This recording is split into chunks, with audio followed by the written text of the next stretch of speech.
What's going on, do-it-yourself groupies? Today I'm going to show you how to take one of these Delta single handle faucets apart and rebuild some of the O-rings on it. So let's get to it.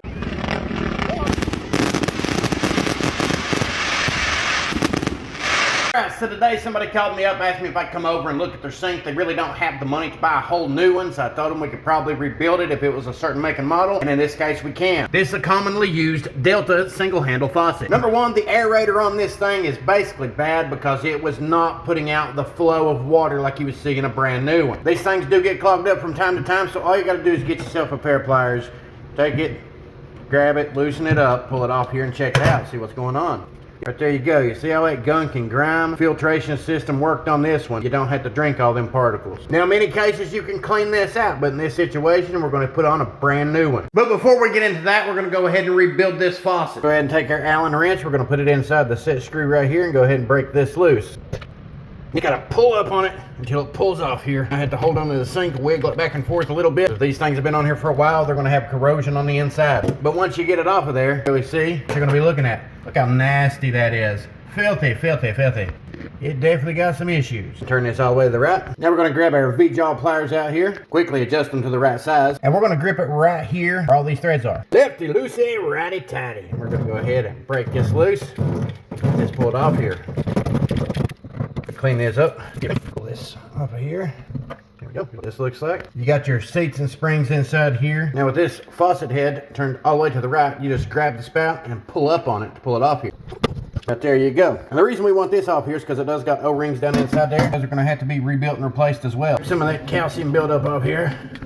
Take a wire brush to it, clean it up real good. You do make certain kits depending on what's wrong with your faucet. You can rebuild the entire thing top to bottom, or you can simply buy the O-ring kits, the springs, the seats, whatever it is that you might need for this one job. Like this Delta kit here, Delta kit here, Delta kit here, individual springs. I always carry a little bit of everything on these jobs. Change the seat and springs whenever the faucet itself will not shut off. If you got a constant drip, it's probably what it is. But in this situation, lifting the handle up was causing the problem. It was leaking from the backside. So all these rings right here is what needs to be replaced. So we'll grab our little pick here, pull each one of them off. Just because they don't look bad don't mean they aren't bad. Got your new O-ring kit out. You make sure you pay attention to which one's the thicker ones, which one's the thinner ones, and then slide them on where you need them at.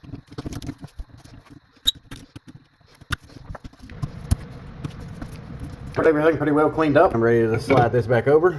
Do nice and level. Push down all the way until it's fully seated. Tell a big difference. Sometimes whenever they go old, this will be a little bit loose. This actually feels nice and tight. We could go ahead and change these. All you got to do is get you a little pick or something down in there and then pull these out. You get a good bite on it right there.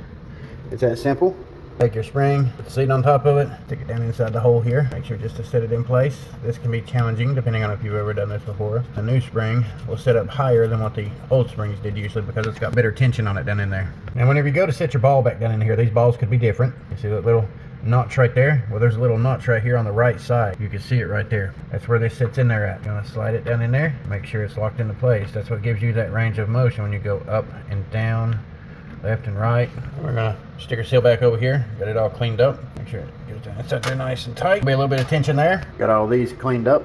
There is a tool that comes with some of these kits that you can utilize for this. Right down inside here. You want to make sure that that notch is right there and it stays right there whenever you're tightening it up. It's that little plastic notch. There's a lot of tension on it. It is going to rip it off there. That's why you typically pull these out. But you can start it by hand, thread it down on here, make sure everything's nice and tight, and then tighten the top part. You tighten this down, it's going to essentially push down against that. That's what makes it move. Now I'm going to go ahead and tighten this down, make sure it's nice and snug.